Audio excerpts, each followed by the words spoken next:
Welcome back to the channel, everybody. Today we're going to talk about decisions that we make when choosing our gear. Be right back.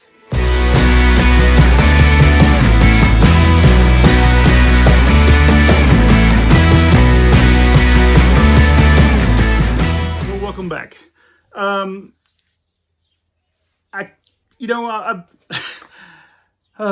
I've been working with people for many years, helping them find the right kind of gear and looking for the right kind of gear myself. And, I said, well, you know what, I'm going to look into this and see how this works, this decision-making process works. I know how it works in my brain, but I want to see, is this something that we use across the board? And in fact, it is. I mean, the decision-making process, we identify a problem, we identify decision criteria, we're allocating weights to the criteria, developing alternatives, analyzing the alternatives, selecting an alternative, implementing the alternative, evaluating the decision's effectiveness. These are the 8 decision-making process terms, the things that we go through, okay?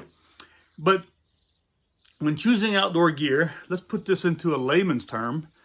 And here's some of the questions I ask myself, and I also ask my clients and friends who are looking for gear. Like, what activity do you want to do? Is there a specific kind of brand that you like? Is it functional? Does it work for what you want to do? The price, one of the most important.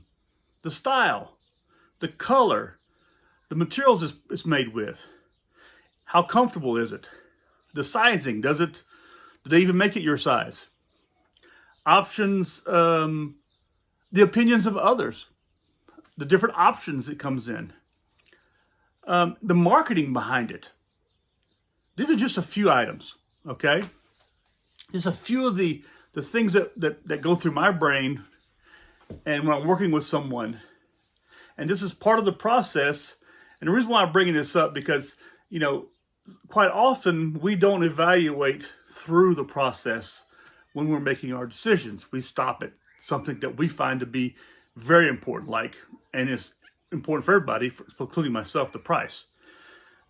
I saw a video the other day of a guy who came up with the most expensive gear he could find to go on a long weekend with it, and he filmed himself, and then he filmed his partner, who was his cameraman, with less inexpensive gear. Well, his gear tallied to be over $5,000, and I don't know how much his partner's gear or his cameraman's gear tallied up to be, but I know he carried more than $5,000 with the camera gear.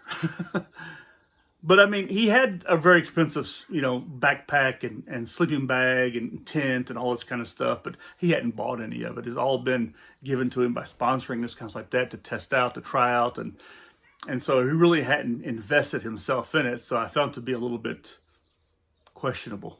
Okay.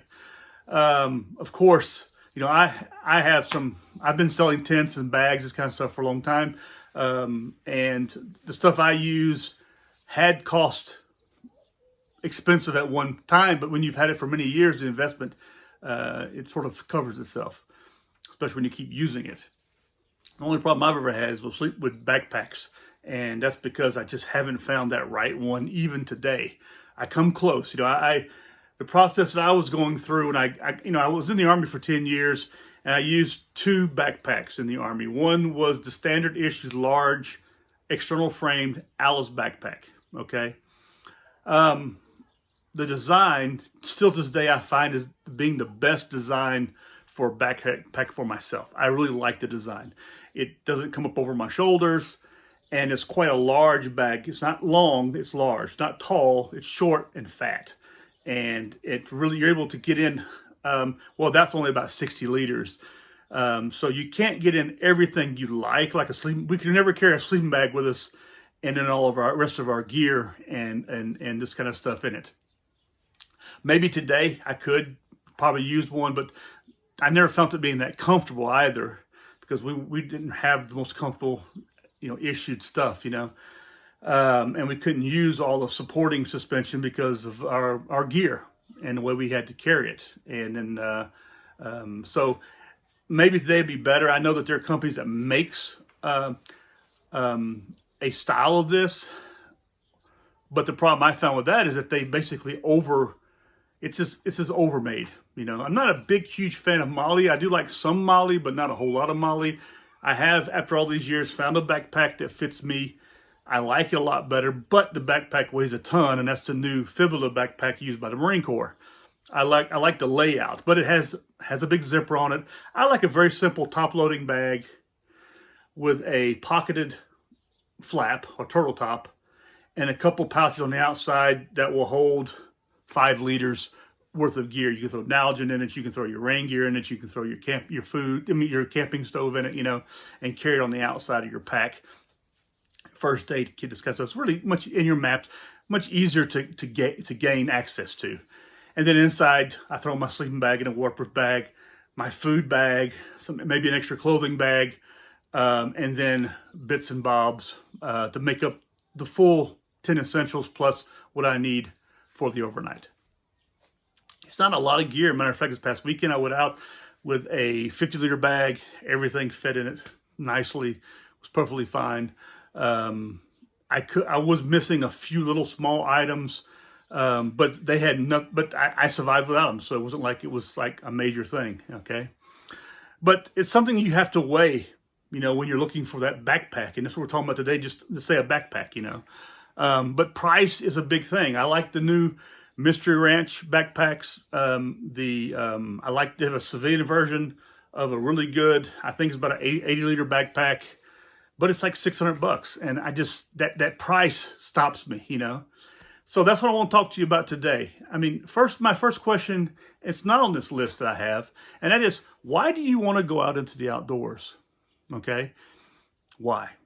I mean, look around you. When you go out there, you want to see the sights. You want to breathe the air. You want to embrace the noiselessness of people and enjoy the noise of nature. Birds singing, the wind blowing, some animals may be calling. But not, and also if you're someone who likes to go out with friends like I do, that coming together around the fire and sharing a meal together and just hanging out and talking, and it's just what I like doing when I go out there. And it's with family, it's just expressing, showing that to your family, your kids, and doing this with your family. It's sort of a break away from the house, away from everything in the city, if you live in the city or whatever. I live in this country, and you can actually hear the children playing. There's a swimming pool right across over there at a family's house. I live really much in a small little village, probably not 250 people who live here, maybe, if that many. and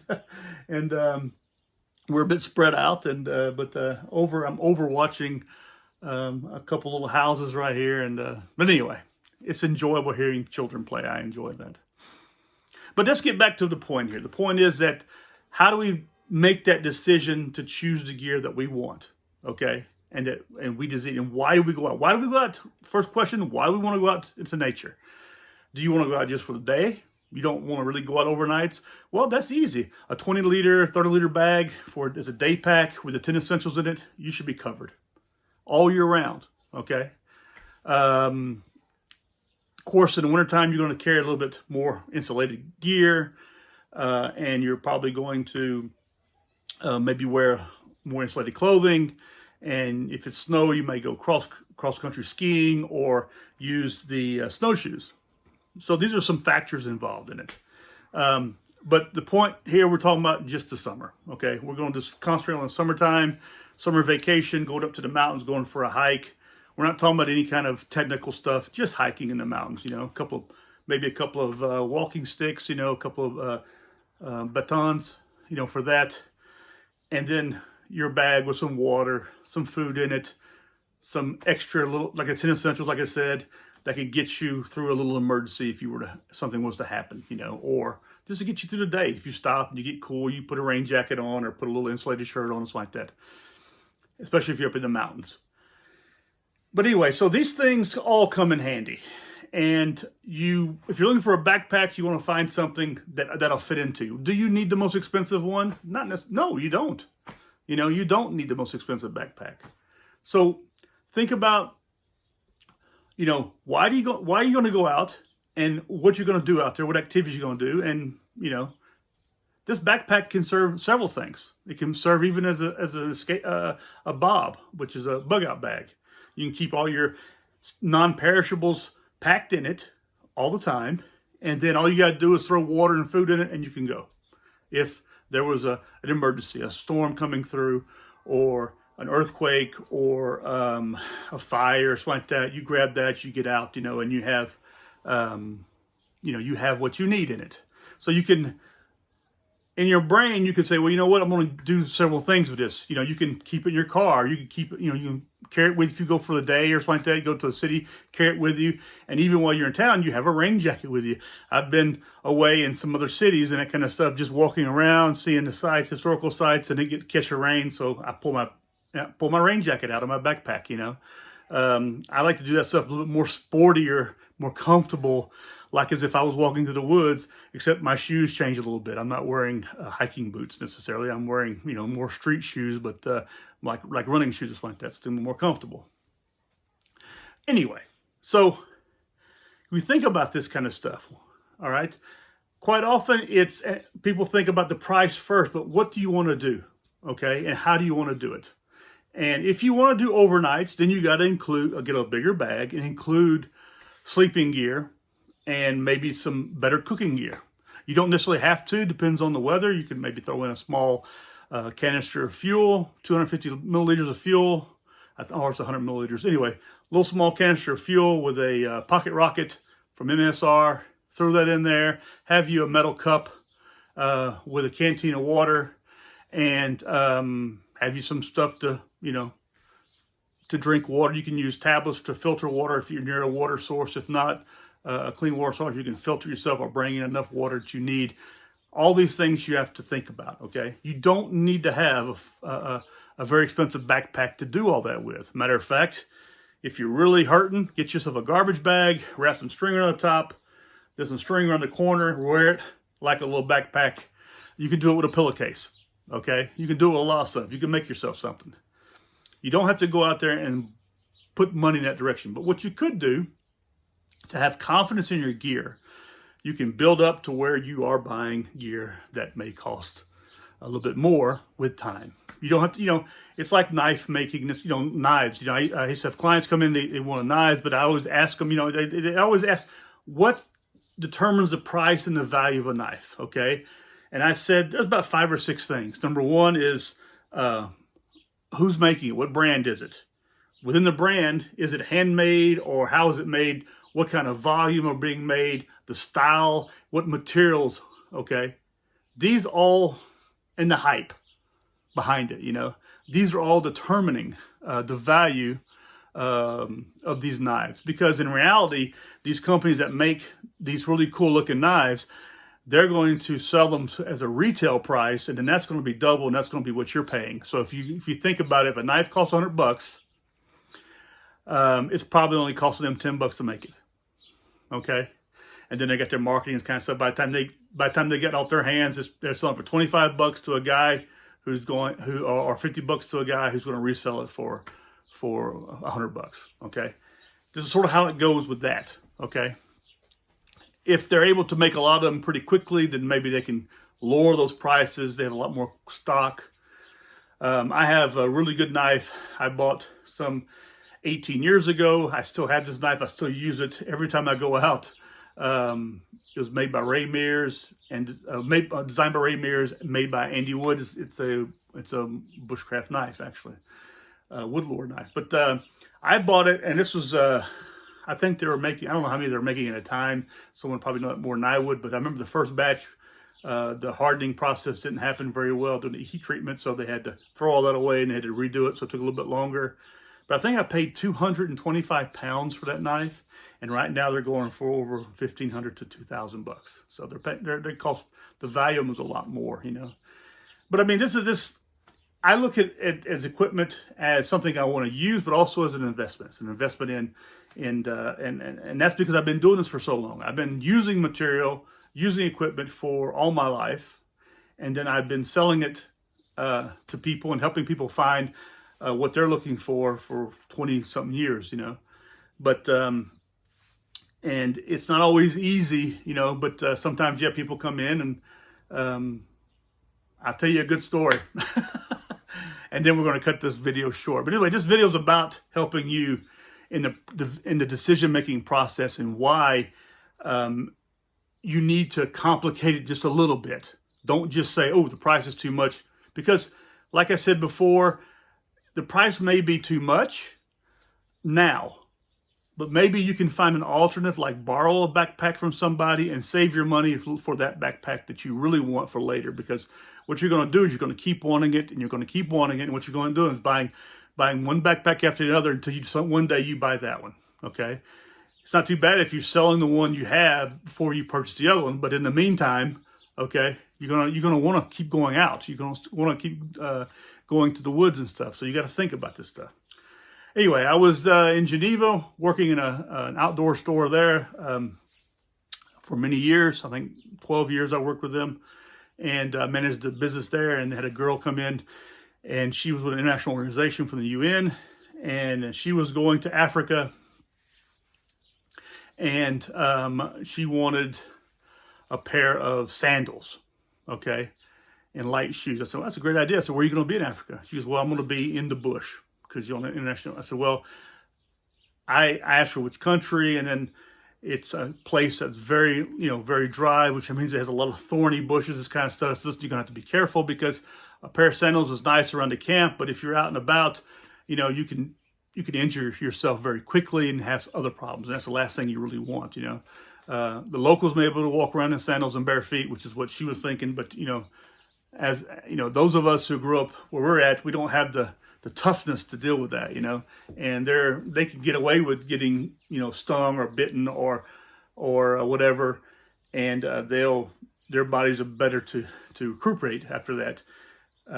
Where we won't necessarily. And so she actually argued with me. I said, listen, no worries. Okay. So I sold her a pair of Teva sandals. And although I was suggesting for her a pair of boots, a pair of light boots that were all leather that protect her feet from thorns, just kind of like that, like similar to Army jungle boots is what I was selling at the time. And we had some that were desert boots actually, and I thought, well, those would be fine for her. And they're a little bit lower quarter also, but they had good leather around them, a good shank, just kind of like that, and they would have done her very well. I saw her like a year later, and she came in the store, and she was wearing a pair of sandals. I looked down at her feet, and she was missing one of her toes, the little small pinky toe. And I looked at her, I said, what happened to your foot? She goes, oh, yeah, she said she'd gone on a mission a year before, and, by the way, she doesn't know who I am. She had completely forgotten who I was in a year. And she said, yeah, I bought this pair of sandals she was wearing, Tevas, and she bought them somewhere in Geneva. She didn't remember where. And she said she didn't listen to the guy that was giving her advice, who sold them to her. And she went over there, and she, sure enough, a thorn went right into her foot. It infected her little toe, and they had to take it off. And so I looked at her, I was like, wow.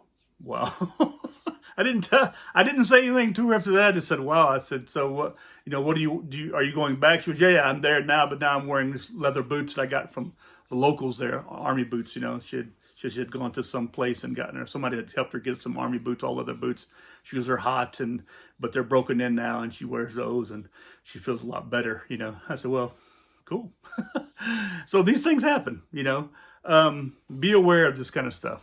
Don't just be aware how, the gear you choose, what reason you're going to use it for, what activity you're going to use. But don't always look at the price. The price is there. Yes, it's something you have to deal with, but do not let that be the end all.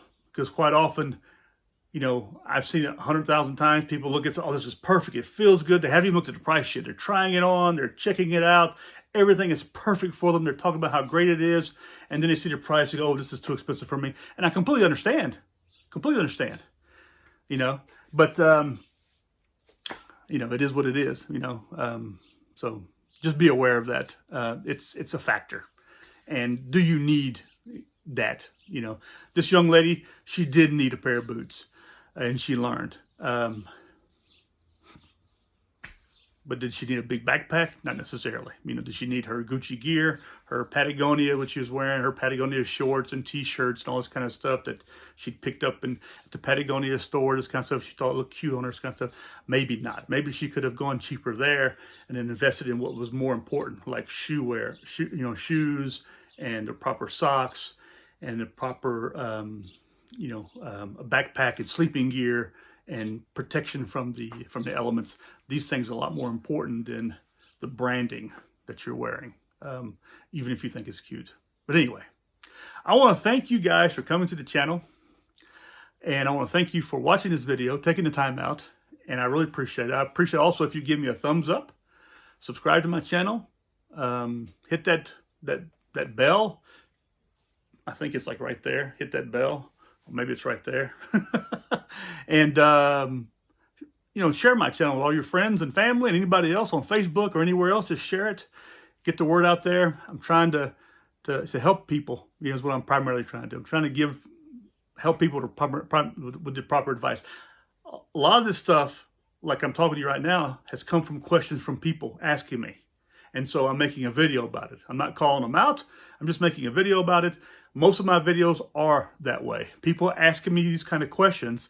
And then I'm like, you know what? Let's discuss this on video. And if it helps one person, it's done its job. That's what it's about. So, and anyways, I appreciate you do all that. Subscribe, like, share, leave a comment down below, and give me a thumbs up. And I really appreciate it. And I want to thank all of you again for coming to my channel, watching my videos. And I look forward to seeing you and hearing from you soon. And if you have any questions, please leave them down below in the comments. Even a story. I love to hear from you. And I look forward to the next video. Take care of yourselves and have a good one. Goodbye.